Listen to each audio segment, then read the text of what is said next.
देवभूमि कहे जाने वाले उत्तराखंड का रंग रूप बदल रहा है।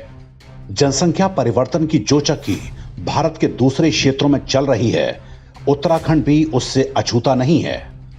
बीते कुछ साल में उत्तराखंड में मुस्लिम आबादी बहुत तेजी के साथ बढ़ी है। राज्य के मैदानी क्षेत्रों ही नहीं बल्कि दूर दराज के पहाड़ी क्षेत्रों में भी स्थिति ठीक नहीं है। साल 2001 की जनगणना के अनुसार उत्तराखंड में मुस्लिम आबादी थी 11.9%। 2011 में यह बढ़कर 13.94% हो गई। पश्चिमी यूपी के जिलों से बड़ी संख्या में मुस्लिम आबादी को लाकर यहां पर बसाया जा रहा है। जनसंख्या परिवर्तन का सबसे बड़ा शिकार बना है हिंदुओं का तीर्थ हरिद्वार, जहां मुसलमानों की संख्या दोगुने से भी अधिक बढ़ चुकी है। साल 2011 में हरिद्वार में मुस्लिम आबादी लगभग 4,80,000 थी। अब इसके 6 लाख से भी ऊपर पहुंचने का खतरा जताया जा रहा है। देहरादून और ऊधम सिंह नगर जिले में तो मुस्लिम आबादी का अनुपात 34 से 35% तक होने का अनुमान है। मुस्लिम आबादी के साथ ही शांत प्रदेश में लव जिहाद और अपराध की घटनाएं भी बढ़ती जा रही हैं।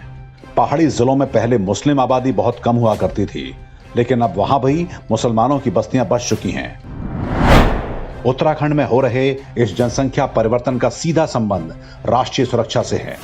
इसमें कोई संदेह नहीं कि यह एक सोचे समझे षड्यंत्र के तहत हो रहा है। उत्तराखंड की सीमा का बड़ा हिस्सा चीन और नेपाल जैसे देशों के साथ लगता है। 5 जन को मिली जानकारी के अनुसार इंटेलिजेंस ब्यूरो यानी आईबी ने इस बारे में केंद्र सरकार को एक रिपोर्ट भेजी है। इसके अनुसार कई क्षेत्रों में मुस्लिम जनसंख्या में बढ़ोतरी असामान्य है। सीमावर्ती क्षेत्रों में जनसंख्या परिवर्तन एक सुनियोजित षड्यंत्र का हिस्सा है। बेल्डर, मैकेनिक, प्लम्बर, नाई, फल, सब्जी और मांस की दुकानों के बहाने मुसलमानों को अंदरूनी क्षेत्रों में बसाया जा रहा है। उन्हें वहां पर सस्ती जमीनें मिल जाती हैं। पहाड़ों में वन भूमि पर अवैध मज़ारें भी रातों रात बननी शुरू हो चुकी हैं। इनके अलावा नई नई मस्जिदें भी बनने लगी हैं, जबकि पूरे प्रदेश में कोई भी नया पूजा स्थल बनाने पर रोक लगी हुई है। वर्ष 2011 की जनगणना के अनुसार भारत में मुसलमानों की आबादी की वृद्धि दर 0.8% रही थी। असम में यह बढ़ोतरी 3.3% दर्ज की गई। दूसरे स्थान पर उत्तराखंड था, जहां मुस्लिम आबादी की वृद्धि दर 2% है। इसके बाद केरल और बंगाल का नंबर आता है।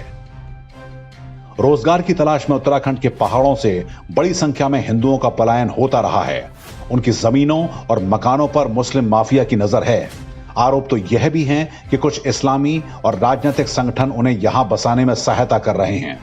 उत्तराखंड से लाकर बसाए जा रहे लोगों में रोहिंग्या और बांग्लादेशी भी हैं। वोट बैंक की राजनीति के तहत उनके आधार कार्ड भी बन रहे हैं और उनके नाम मतदाता सूची में भी जोड़े जा रहे हैं। उत्तराखंड की इस नाजुक स्थिति के पीछे कांग्रेस की पिछली हरीश रावत सरकार का बड़ा योगदान माना जाता है। उनके समय ही गुपचुप तरीके से बड़ी संख्या में मुस्लिम आबादी को यहां पर बसाया गया और उनके नाम वोटर लिस्ट में जोड़ दिए गए। भाजपा की सरकार आने के बाद जनसंख्या परिवर्तन पर कुछ हद तक रोक लगी, लेकिन तब तक स्थिति बहुत बिगड़ चुकी थी। अब भी इस दिशा में बहुत कुछ किए जाने की आवश्यकता है। कानून की कमियों की आड़ लेकर आबादी बढ़ाने का अब भी काम जारी है। उत्तराखंड की अपनी एक अलग सांस्कृतिक और धार्मिक पहचान है। इसके साथ किसी भी खिलवाड़ की अनुमति नहीं दी जा सकती।